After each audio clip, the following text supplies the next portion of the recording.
Y pues tenemos acá el horario de 10:30 a 1, los recursos que usted creo que ya más de alguno de esos usted tiene en este momento. Siempre vamos a seguir trabajando con Zoom. Algunas cosas, pues usted puede utilizar la aplicación de Adobe Scan, tener su cuaderno de apuntes, su calculadora, reglas y la guía de trabajo que vamos a crear la carpeta en Google Drive, no la he creado todavía, donde le voy a compartir la carpeta para que usted pueda acceder a los documentos de la clase, que van a ser algunas leyes importantes que vamos a ver. También documentos sobre guías de investigación, porque vamos a hacer algunas investigaciones y pues los ejercicios que se vayan a dejar en algún momento. La metodología, pues ya todos sabemos, las clases en Zoom. Ahí vamos a explicar. Van a ver guías de trabajo y algunos otros documentos. Mi celular, que yo creo que todos, bueno, ustedes dos tienen mis celulares. Y subsidiariamente, pues vamos a usar el correo electrónico para ciertos procesos. Ahí está la dirección de correo electrónico, que creo que ustedes la tienen porque el ciclo pasado me estuvieron enviando algunos trabajos. Ahora, no sé si en realidad ustedes saben de alguna otra persona que esté interesada en integrarse a la materia. Ojalá que... Dice que pues por el momento no, no, porque el ciclo pasado entiendo yo que dieron bancaria, también fueron poquitos. No sé cómo estarán, al menos nosotros tres ya trabajamos con usted el ciclo pasado en costeo. Pero yo que con tres nos mantengan, no nos vayan a decir que la quieran cerrar o algo, pero por el momento sí no sé de nadie más que quiera sí, ¿verdad? inscribir la materia, sí. Es que como ya es una materia de avanzada en la carrera y así no hay muchos alumnos ya a este nivel. Así, pero ahorita no hagamos bulla, como Sí, mientras no nos pero vayan a... Porque lo mínimo, yo la di con 3 personas, pero me la pusieron cada 15 días, la última vez que la di. Pero hoy con esta situación en la que estamos, creo que están un poquito más flexibles en cuanto al número de alumnos. Así sí, que entiendo yo que esperemos que no nos vayan sí, a... no, no, vamos a ver qué podemos hacer, pero que nos la dejen, pues, porque, o sea, es necesaria para nosotros. Y también quería consultarle, vi que usted subió algo de organización contable, en la universidad está dando la materia, o en No, otra. estoy dando ahí en Chalatenango. Estoy dando Ah, sistema contable computarizado, se llama la materia. Pero como es que en esa universidad, en el nuevo pensum, han sustituido organización contable por esa otra materia. es Pero yo que voy a había estar unos compañeros que subiendo, estaban, ¿cómo? hay unos compañeros que estaban solicitando esa materia en la universidad, pero no les No se han las confirmado aprobaron. todavía. Son 3 personas las que la están pidiendo, pero al, al final ya no les dijeron nada. No sé si tal vez la otra semana, ya después de esta semana de clases, se las habilitan o algo, porque el ciclo pasado se las cerraron porque solo eran 2. Sí, Ahora ya ¿verdad? se De ahí agregó venía, una parece que persona Surya más. venía de ahí, ¿no? Sí, sí, Él venía de esa materia. sí, sí, él la estaban pidiendo también nuevamente y ya se agregó una persona más, pero no les han confirmado nada. Ah, bueno. Sí, yo voy a estar subiendo videos de esa materia y también de contabilidad gubernamental, que es la otra que estoy dando en Chalate. Pero como todo lo Ahí la vamos a subo, estar bien. ahí todo lo subo al canal mismo, ¿va? Entonces ahí va a Ujú. aparecer, no hay problema, pueden ustedes visualizarlo si lo requieren, ¿verdad? Bueno, vamos a seguir. Bueno, Eh, antes, bueno, la evaluación ya sabemos nosotros, de los laboratorios generalmente son trabajos, ya sea ejercicios, que vamos a ver ya casi al final, y trabajos de investigación, que creo que hoy mismo ya vamos a ir ya más o menos hablando de que por dónde va a andar el primer trabajo de investigación que ustedes van a hacer. Y los 3 laboratorios y 3 parciales, que creo que eso ya todos lo manejamos. Todos tienen bueno, todos digo yo, solo son 2, pero son todos, ¿verdad? Técnicamente son todos. Tienen ya el calendario, ¿verdad? Sí, Todos aquí. tienen calendario. Sí. Así que ahí le voy a pedir, Claudita, que me recuerde, porque a veces me van las fechas. eh, Mire, Sí, tal porque día el tenemos primer laboratorio. laboratorio es del 8 al 13. ¿Tres? ¿Cuándo? Del 8 al 13 de febrero están los laboratorios. Imagínense, tan luego. Pero bueno, ya vamos a ver qué es lo que van a hacer para el primer laboratorio. Bueno, Está gracias. bien, Lee. Vamos con ya en sí la estructura de la asignatura. Primero, la unidad 1 se llama aspectos históricos. Realmente la banca, como la conocemos actualmente, es muy diferente a la banca que se dio originalmente. De hecho, ya hay algunas formas de banco en la antigüedad, pero ya los bancos así de manera un poquito más formal surgieron ahí a finales de la Edad Media, inicios de la Edad Moderna, ¿no? Pero aunado a la banca, primero hay que hablar de la moneda, que la moneda sí es algo que se ha dado desde la antigüedad. Entonces tenemos que hablar de la historia de la moneda desde que existía el famoso trueque, ¿verdad? Que todos conocemos, que es el intercambio de productos unos por otros, hasta la creación de las primeras monedas, hasta llegar a la actualidad que ya se habla de las famosas criptomonedas. Ahora vamos a hablar de esas criptomonedas. Espero que hoy mismo iniciemos con la historia de la moneda, ese sería el primer tema. Luego vamos a hablar de la historia de la banca a nivel mundial, un poco en general, no vamos a profundizar mucho, y le vamos a dar un poquito más de énfasis a nivel nacional. A nivel nacional, la banca pues es relativamente reciente. La banca nuestra tendrá pues un poquito más de 100 años, 150 años por ahí, que es lo que tiene la banca nuestra. Es una banca relativamente joven. Si tomamos en cuenta que en Europa, sobre todo en Inglaterra, en Italia, los primeros bancos surgieron allá por los 1600, 1500, o sea, estamos hablando de como 200, 300 años anteriores a los nuestros, ¿no? Por la misma situación de que nosotros estuvimos bajo el dominio español y luego cuando nos independizamos, es que las actividades económicas empezaron a surgir de una manera más formal. Ahora, esa sería la primera unidad, la historia. Luego, la unidad 2, que por ahí vendría el primer laboratorio, que quizás lo voy a adelantar en el sentido de mandarles la guía de laboratorio al Drive, donde lo voy a compartir en la carpeta, para que ya vayan comenzando desde esta semana a hacer la investigación. Como solo son 3, entonces sería una sola investigación los 3, porque para no estar multiplicando esfuerzos, sino que un solo trabajo en los 3, ¿no? Sobre el sistema financiero. Por ahí va a ir la investigación. Vamos a hablar de qué es el sistema financiero, cómo está integrado el sistema financiero, qué relación hay entre el sistema financiero y el sistema bancario, porque el sistema bancario es una parte del sistema financiero. Vamos a hablar del Banco Central de Reserva, que de hecho en la historia de la banca vamos a hablar de cómo se creó el Banco Central, luego cómo se nacionalizó, porque el Banco Central de Reserva surgió como una empresa privada y luego en 1961 se nacionalizó, ¿verdad? Ahí vamos a ver en la historia cuáles son ¿cómo se llama? Todos los eventos históricos que originaron esta nacionalización. Y luego nos vamos a centrar en la Ley de Supervisión y Regulación del Sistema Financiero, que es la ley que se creó hace algunos años, estamos hablando en el año 2011, bajo la administración del expresidente Mauricio Funes, donde se dio una unificación, es decir, existían varias leyes regadas sobre el tema y se trató de hacer una unificación en una sola ley que regule todos los componentes del sistema financiero.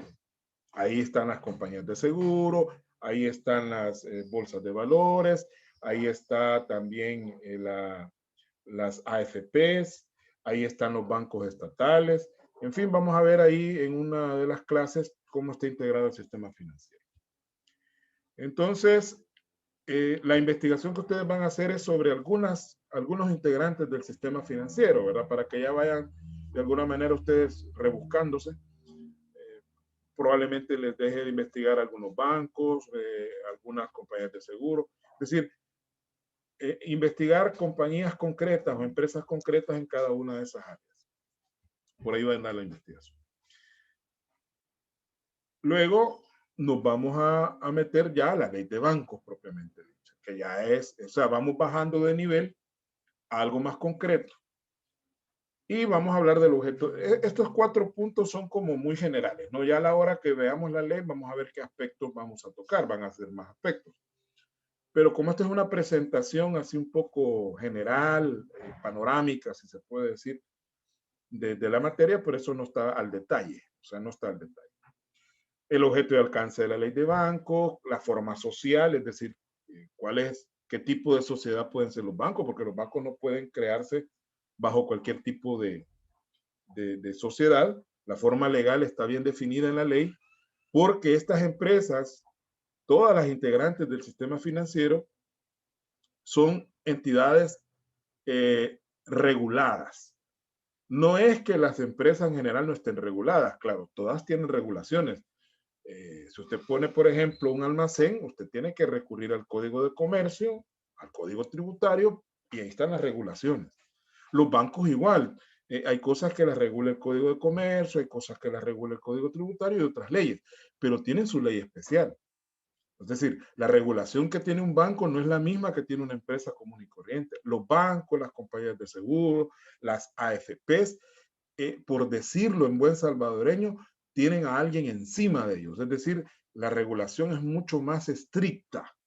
Hay cosas, o sea, el control que tiene el Estado sobre ellas es mucho más estricto, mucho más completo que de otro tipo de empresas.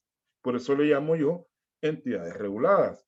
Entonces, la Superintendencia del Sistema Financiero, que es la encargada de ese proceso de vigilancia, está como que dice encima de los bancos constantemente, exigiéndoles información, exigiéndoles cumplimiento de normas prudenciales, por ejemplo. Ya vamos a hablar más adelante de qué son esas normas prudenciales. Tienen un capital mínimo que se va actualizando cada 2 años. La última actualización que se dio fue precisamente en el año 2018. Habría que ver, en el 2020 tocaba otra actualización. Probablemente ya se dio esa actualización. ¿Por qué? Porque el capital hay que irlo ajustando de acuerdo a los precios, ¿no? Al nivel de actividad económica del país, a la inflación y todo eso. Luego las prohibiciones. ¿Qué prohibiciones tienen los bancos? Porque los bancos no pueden desarrollar cualquier actividad que se les ocurra, ¿verdad? Al ser entidades reguladas, tienen ya establecido el marco de operaciones que pueden desarrollar. No puede usted poner un banco y poner ahí, ¿verdad? Se venden tamales los sábados. No, es una broma, ¿no?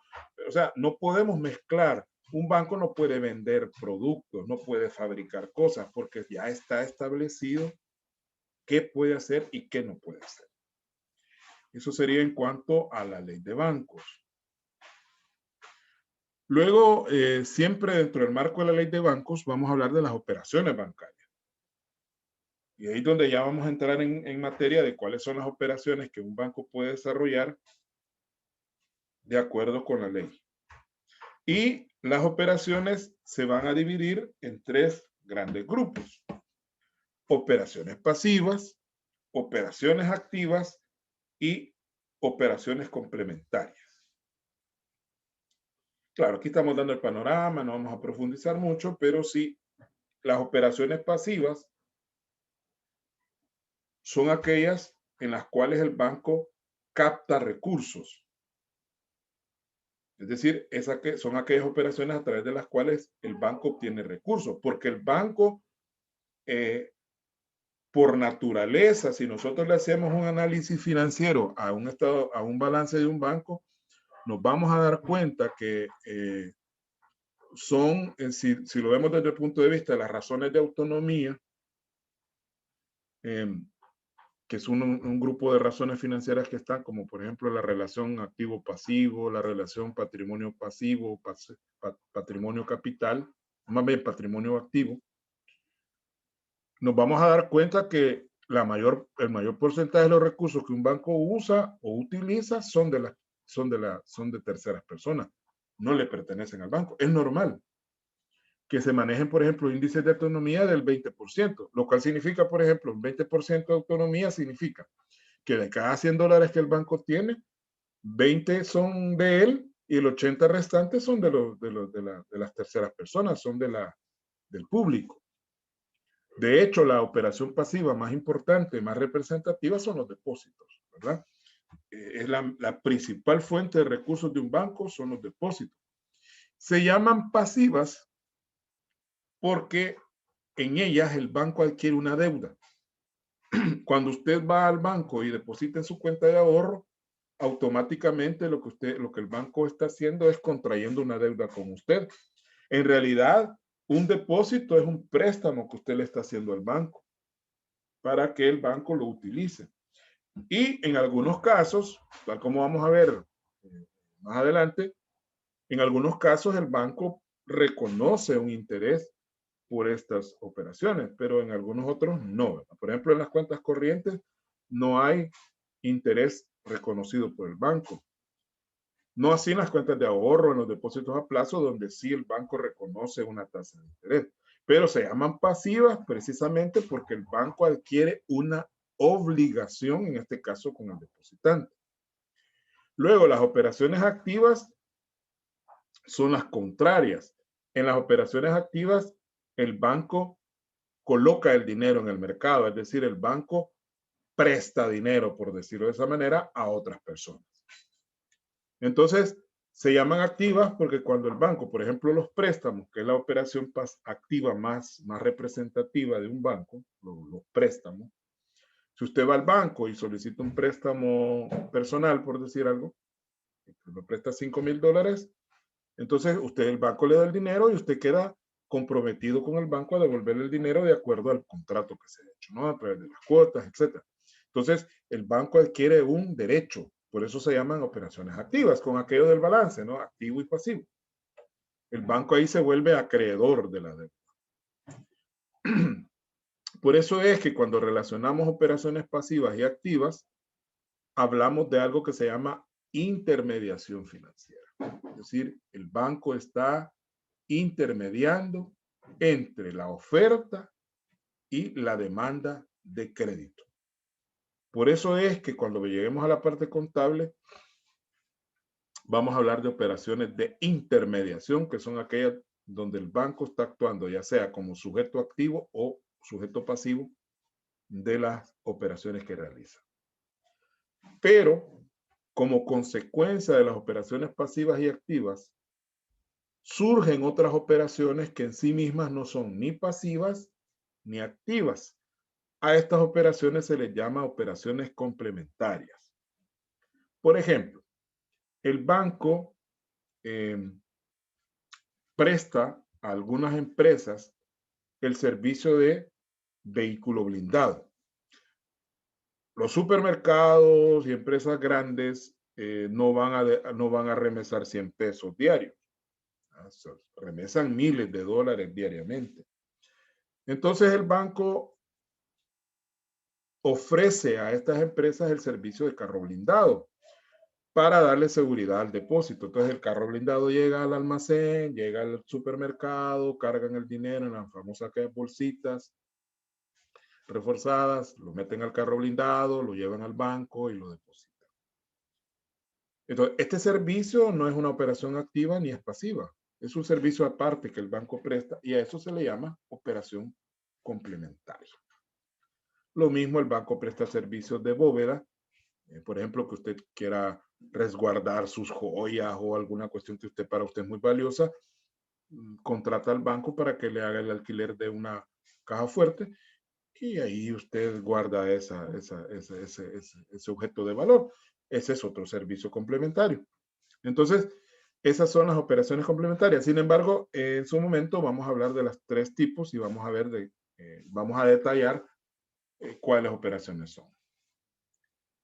Ya habiendo visto eso, ya entramos a lo que es el sistema contable. El sistema contable para los bancos, tal como lo dije en la unidad 2, los bancos son entidades reguladas. Por lo tanto, a diferencia de una empresa como un almacén, un supermercado u otro tipo de empresas, el sistema contable no se elabora de manera discrecional. ¿Qué significa discrecional? Es decir, que el banco no tiene la autoridad para hacer su propio sistema. Por ejemplo, si es un comerciante común y corriente, contrata un contador público para que le haga el sistema y se lo legalice. Pero un banco no puede hacer eso. El banco debe adoptar un sistema contable que ya ha sido diseñado y aprobado por la superintendencia del sistema financiero. Es decir, ya hay un modelo de catálogo y lo único que el banco tiene que hacer es adaptarlo a sus necesidades particulares para poder pagar, ¿no?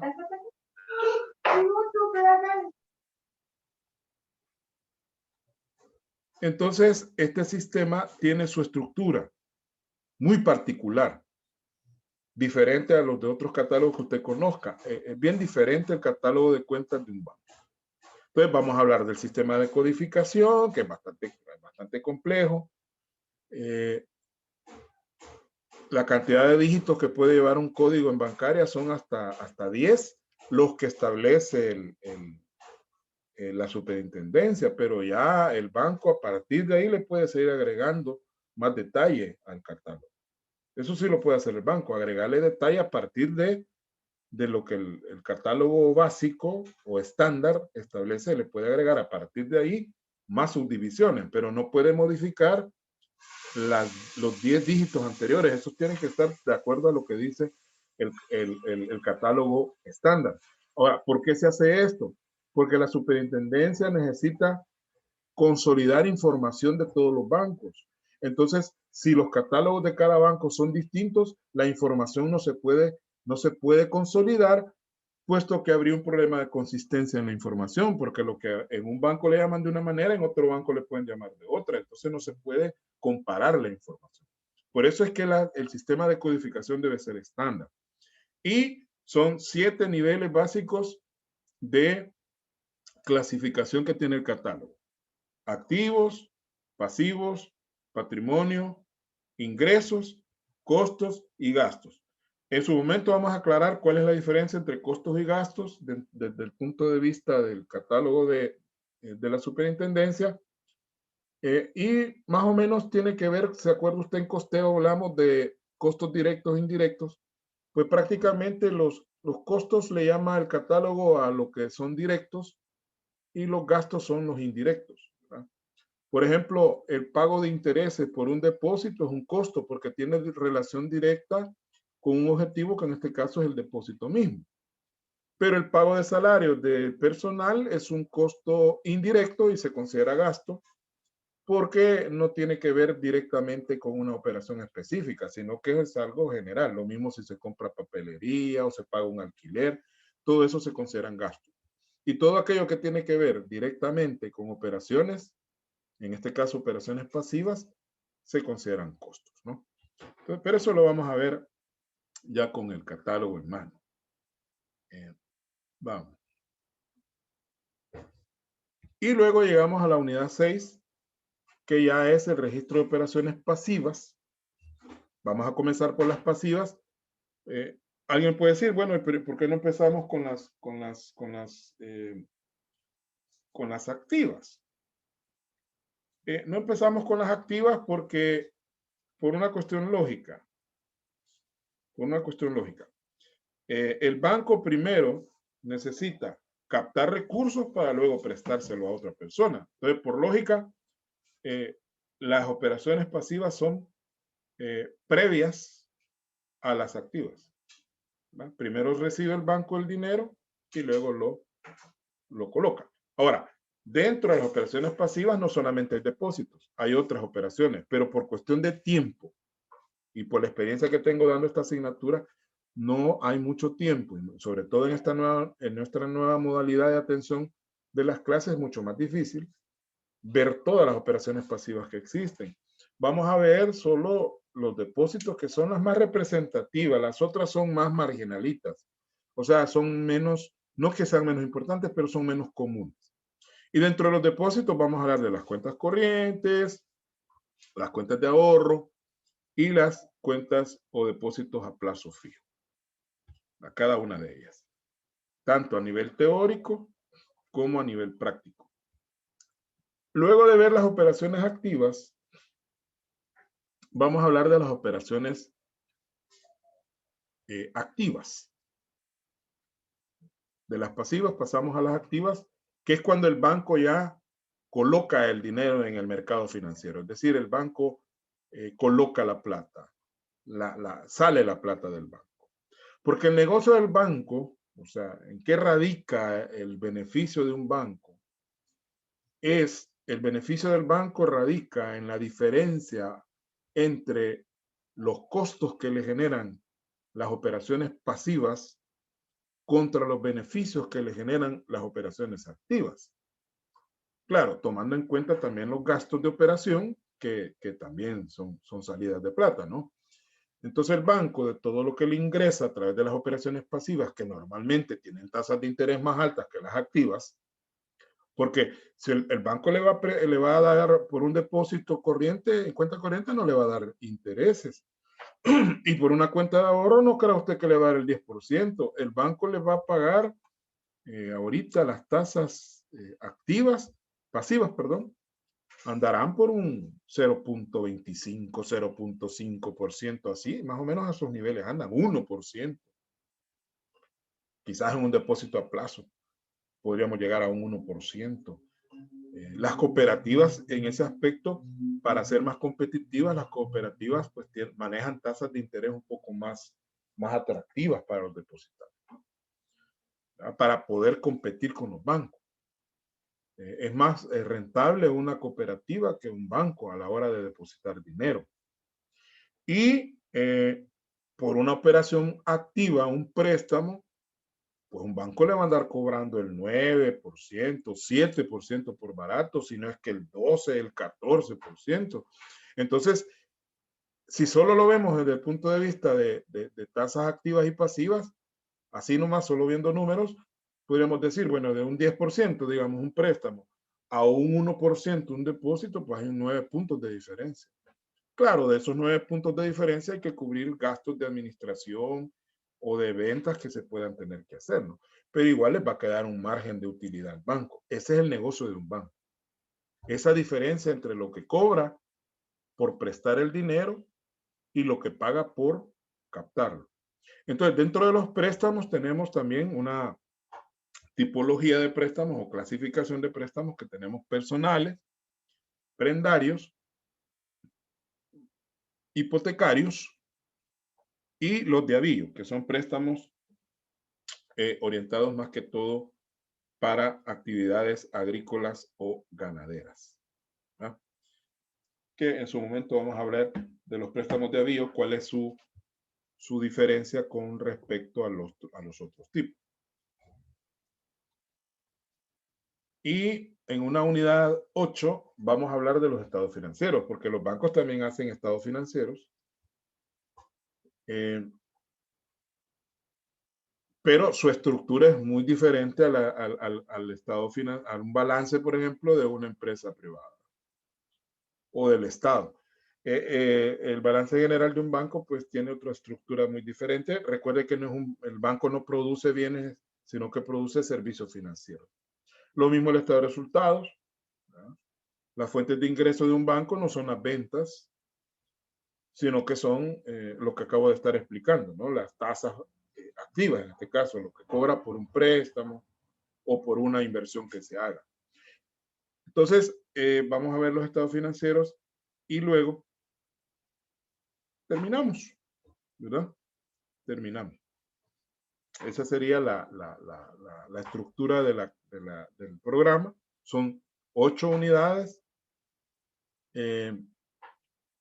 Vamos a cerrar esta parte porque ya me estoy quedando sin tiempo y arrancamos ya con el primer tema, porque tenemos que ir avanzando lo más que podamos.